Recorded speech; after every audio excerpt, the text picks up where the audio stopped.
Good day everyone. I am Princess from GR Balite from DSBA FM3A and I'm here to state my personal experience pagdating sa pagkakaroon ng quality product at good service. Ang daily routine ko talaga ay madalas na mag-stop sa isang local na coffee shop. Hindi lang para sa caffeine, kundi para na rin sa change of scenery para mag-aral.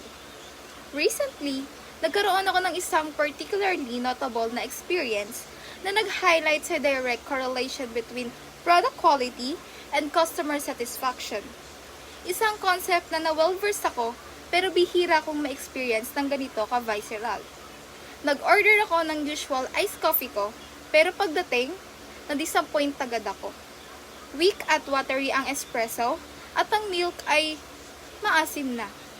It was a stark contrast sa rich creamy beverage na inaasahan ko from this particularly na establishment.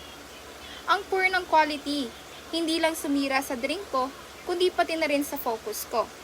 Dahil hindi ko maalis sa isip ko ang pakiramdam na I wasted my money on a subpar product. Nito lang na na-experience ko ang isang poor quality product, pero may tangible impact ito sa perception ko sa business. Hindi lang ito tungkol sa 100 pesos na ginastos ko. It was about the trust na binigay ko sa kanila na mag-deliver ng consistent at quality experience. Bilang financial management student, I couldn't help but analyze this from a business perspective. Inisip ko ang potensyal ng cost ng isang hindi masarap na inumin.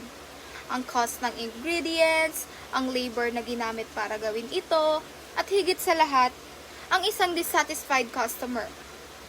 Natutunan ko sa experience na to na sa service industry, ang isang lapse sa quality ay maaaring maging incredibly damaging. Inaalis nito ang customer's loyalty at maaaring magdulot ng negative word of mouth, which can be far more costly kaysa sa ingredients ng isang masamang inumin. At hindi doon natapos ang disappointment ko. Nagdesisyon akong subukan ang ibang coffee shop the following week. At this time, hesitant ako, pero ang experience ko ay completely opposite. Ang barista ay attentive, expertly prepared ang kape, at ang overall atmosphere ay welcoming. Ang iced coffee na nakuha ko ay isang perfect balance ng strong espresso at cold frothy milk. Ang quality ng product ay exceptional at it made me feel valued as a customer.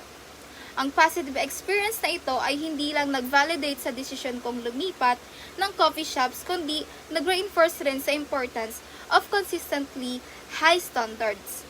Willing akong magbayad para sa isang product na nag-meet sa expectations ko at naging mas productive ako at ease sa new environment. Ang lesson na natutunan ko sa contrasting experiences na ito ay ang commitment ng isang business sa quality ay hindi lang isang marketing slogan. It's a fundamental aspect of its financial health. Para sa isang financial management student na katulad ko, this was a powerful real-world lesson.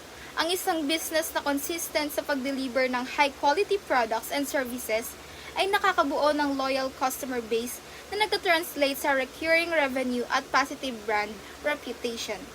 Sa kabilang banda, ang isang business na pinababayaan ng standards nito ay nagre-risk na mawalan ng customers at market share.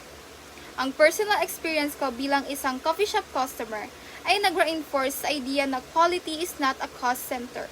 It's an investment in the long-term profitability and sustainability of a business.